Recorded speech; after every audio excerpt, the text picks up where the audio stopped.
এই মুহূর্তে আমরা পৌঁছে গেছি পুরীর সি বিচে। আর এখানে একটা আশ্চর্য জিনিস দেখতে পেয়েছি, আপনাদেরকে দেখাচ্ছি না। বড় একটা কচ্ছপ দেখতে পাচ্ছি আমরা বিচে এই মুহূর্তে পড়ে রয়েছে, জীবিত না মৃত বোঝা যাচ্ছে না। দেখছি না কে আমার দিকে মারতে বলেছি। এখানে আরো কচ্ছপ রয়েছে মৃত, এই দেখুন সামনে দেখাচ্ছি। আগের পর্ব যেখানে শেষ করেছিলাম সেখান থেকেই শুরু করলাম এই দ্বিতীয় পর্বটি। যথারীতি গাড়ি থেকে নেমে আমরা বিচের কাছে আরও একবার করে সবাই চা খেয়ে নিলাম। এইবার চা খেয়ে আমরা যাব সমুদ্রের বিচের দিকে। এখন বাজে ভোর 4:30। ভোরের আলো ফোটার এখনও অনেকটাই বাকি।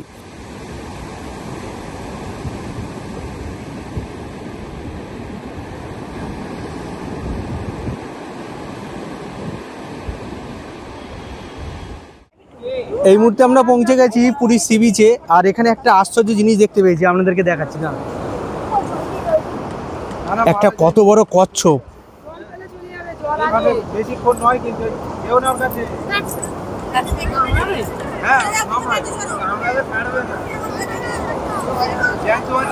কিন্তু আমার চোখ দেখে কেন সন্দেহ লাগছে।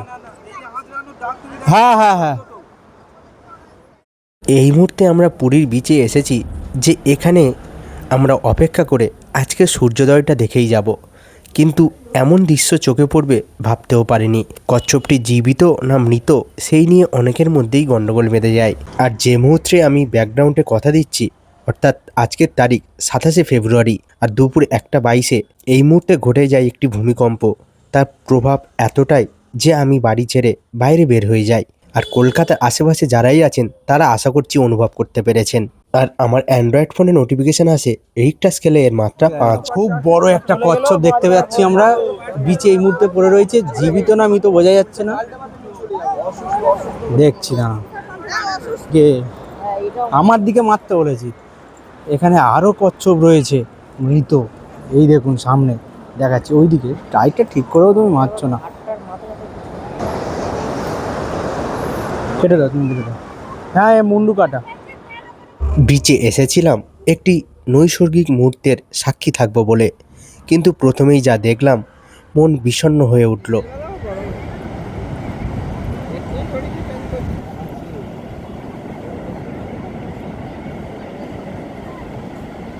শীতকালের একটা আলাদা মজা, আর ওই সময় একটা আলাদা। ওই সময় যা গরম।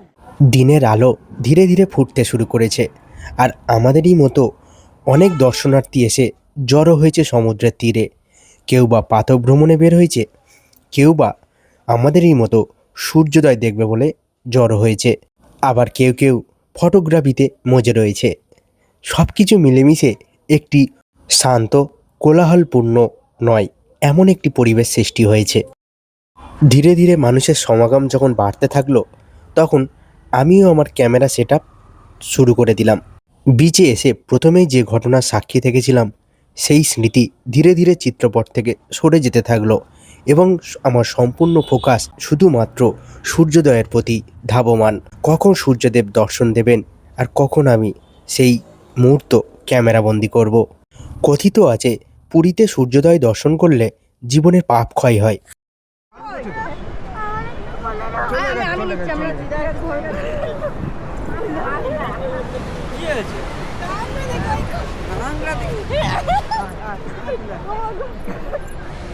কোলে নিয়ে তো কোনো লাভ নেই, ও তো গা বেয়ে উঠতে পারে।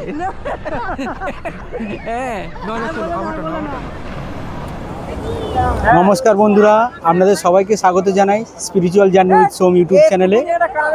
এই মুহূর্তে আমি দাঁড়িয়ে আছি ভারতের এমন এক স্থানে যেটা কলির শ্রীক্ষেত্র, আর আমাদের সবার প্রিয়, সকলের প্রিয় পুরীর সি বিচ। আজ আমরা পুরীর সমুদ্রের সি বিচে সূর্যোদয় দেখব। আর এখানে সূর্যোদয়ের অনুভূতিটাই আলাদা, কারণ একদিকে রয়েছে স্বর্গদ্বার আর একদিকে রয়েছে সমুদ্রের বুক চিরে সূর্যোদয়। দুটোর মাহাত্ম্যটাই আলাদা, সবটাই আপনাদেরকে দেখাবো। ধর্মীয় বিশ্বাস প্রতিদিন গরুড়দেব এবং হনুমানজি এই সমুদ্রে স্নান করে তবেই জগন্নাথ দেবের দর্শনে যান। সবার গুরুগম্ভীর মুখ এখানে এলে শান্ত হয়ে যায়। হয়তো তার ধর্মীয় প্রভাব রয়েছে, আবার বৈজ্ঞানিক প্রভাবও রয়েছে। এখানে বাতাসে লবণ ও আয়োডিনের পরিমাণ যথেষ্ট বেশি, যা শরীরের ওপর ও মনের ওপর শান্ত প্রভাব ফেলে। তাই হয়তো এখানে দাঁড়ালেই মন অকারণেই শান্ত হয়ে যায়। ভিডিওটি সম্পূর্ণ দেখুন, হয়তো এই ভিডিওটি আপনার পুরীকে আবার নতুন করে ভাবাতে শুরু করবে।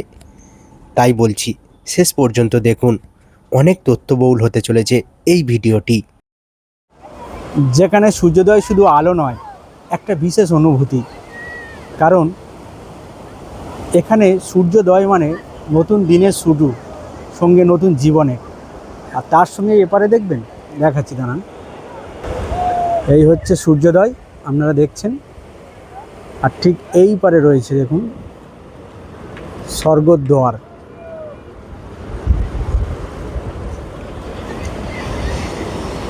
এই জন্যই পুরীর সূর্যোদয়টা বেশি করে মানুষকে আকৃষ্ট করে। স্বর্গদ্বার, স্বর্গদ্বার মানেই স্বর্গে যাওয়ার দরজা। হিন্দু বিশ্বাস অনুযায়ী পুরীতে শেষকৃত্য সম্পন্ন হলে আত্মা মোক্ষ লাভ করে। তাই এখানে চিতা জ্বলে 24 ঘন্টা, বছরের 365 দিন। অনেকের নিজের জীবদ্দশায় বলে যান, আমাকে পুরীতে নিয়ে যেও, কারণ বিশ্বাস করা হয় পুরীতে দাহ হলে তার চিরমুক্তি ঘটে। এই মুহূর্তে এখানে দাঁড়িয়ে এটাই অনুভব করতে পারছি, জীবন কতই ক্ষণস্থায়ী। সূর্য যেমন নতুন জীবনের প্রতীক, যে প্রথমে শান্ত, তারপরে যৌবনকালে সে চঞ্চল, আর আবার যখন অস্ত যায় তখন শান্ত হয়ে আসে। আমাদের জীবদ্দশাও ঠিক তেমনই। আর এই সমুদ্রের ঢেউগুলো যেন বলে চলেছে, এত অহংকার, এত অভিমান মনে চেপে রেখো না, সব কিছু ত্যাগ করো। কারণ তোমার জীবন এই বিশ্ব ব্রহ্মাণ্ডের কাছে একটি বুদবুদের থেকেও ক্ষণস্থায়ী, একটি বালিকণার থেকেও ক্ষুদ্র। তাই অহংকার করো না, মানুষকে ভালোবাসতে শেখো, সবাইকে আপন করে নাও। কারণ তোমার অহংকারই যে ওই যে স্বর্গদ্বারে জ্বলছে, যার কোনো মূল্য কেউ আর দেবে না, কখনোই দেবে না। এই সমুদ্র, এই সূর্য, এই স্থান সবই থাকবে। থাকবো না শুধু আমরা, থাকবে না আমাদের অহংকার, থাকবে না আমাদের লোভ, থাকবে শুধু আমাদের কর্ম, থাকবে আমাদের স্মৃতি, থাকবে আমাদের ভালোবাসা। তাই নিয়েই জীবন, জীবনের মাহাত্ম্য এটাই শেখায়, এটাই পুরীর স্বর্গদ্বার শেখায়, যে একদিকে জীবন শেষ, একদিকে জীবন শুরু। আর দুজনের সন্ধিক্ষণে কিছু মাত্র বা কিছু দিনের জন্য আমরা আমাদের কর্ম সম্পাদন করতে আসি। পুরীতে গিয়ে আপনারা কখনো কি আমার মতো করে ভেবেছেন? ভেবে দেখুন তো। কথিত আছে, কাশীতে মৃত্যু মানে মুক্তি, আর জগন্নাথ ধামে মৃত্যু মানে চিরতরে মুক্তি। কত মহাপুরুষের পদধূলি জড়িত এই সমুদ্র বা এই পুরীর সি বিচ, তার কোনো হিসাব নেই। এমনই একজন ছিলেন সন্ত কবির। তিনিও এসেছিলেন পুরীতে জগন্নাথ দেবের দর্শনে, কিন্তু তিনি এসে দেখলেন যে পুরীর ঢেউ যেভাবে মন্দিরের দেওয়ালে ভাঙছে, তা অচিরেই মন্দিরকে ধ্বংস করে দেবে। তাই তিনি এই স্বর্গদ্বারের স্থানে এসে তপস্যায় বসলেন এবং সমুদ্রকে শিক্ষা দিলেন, তাকে পিছিয়ে যেতে বললেন। কথিত আছে সেই থেকে এই পুরীর সমুদ্র মন্দির থেকে অনেকটাই পিছিয়ে এসেছে। পুরীতে বলা হয়, জন্ম মানেই জগন্নাথ, আর মৃত্যু হলে স্বর্গদ্বার। ভবসাগর তারণ কারণ হে, রবি নন্দন বন্ধন খণ্ডন হে। ভবসাগর তারণ কারণ হে, রবি নন্দন বন্ধন খণ্ডন হে। শরণাগত কিঙ্কর ভীত মনে, গুরুদেব দয়া কর দীন জনে। ভবসাগর তারণ কারণ হে, রবি নন্দন বন্ধন খণ্ডন হে।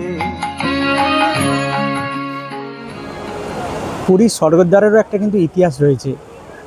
রাজা ইন্দ্রদ্যুম্ন যখন জগন্নাথ দেবের বিগ্রহ তৈরি করা সম্পূর্ণ করলেন, তারপরে তার ইচ্ছা জেগেছিল যে প্রজাপতি ব্রহ্মাকে দিয়েই মন্দিরের পূজা করা বা দেব বিগ্রহ প্রতিষ্ঠা করা। তাই তিনি এই স্বর্গদ্বারেই বসে তপস্যা করেছিলেন এবং প্রজাপতি ব্রহ্মা তার তপস্যাতে খুশি হয়ে ঠিক এই স্বর্গদ্বারের স্থানে এসে তাকে দেখা দিয়েছিলেন। সেই মুহূর্তে এখানে একটা স্বর্গীয় পরিস্থিতি তৈরি হয়েছিল, তাই সেই থেকে এই স্থানের নাম হয়েছিল স্বর্গদ্বার। আর এই পুরী সমুদ্রের বিচেরও একটা ইতিহাস রয়েছে। আপনারা অনেকে তোটা গোপীনাথ মন্দির দেখেছেন পুরীতে, সেই তোটা গোপীনাথের বিগ্রহটি কিন্তু এই সমুদ্রের সৈকতেই খুঁজে পাওয়া যায়। একবার হয়েছিল কি, শ্রী চৈতন্য মহাপ্রভু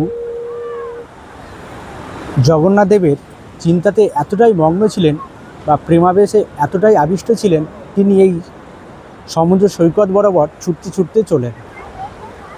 সেই মুহূর্তে তিনি একটি স্থানে বালি খুঁড়ে তোটা গোপীনাথ মূর্তি উদ্ধার করেন এবং পরবর্তীকালে তিনি এটার দায়িত্ব দিয়েছিলেন গদাধর পণ্ডিতকে।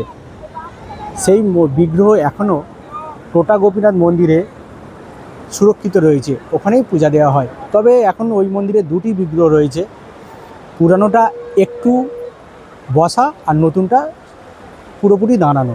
আপনারা যারা যাবেন অবশ্যই দেখে নেবেন। এই চলে আয়, কার জুতো আসতে আমি এই আনছি আনছি আনছি।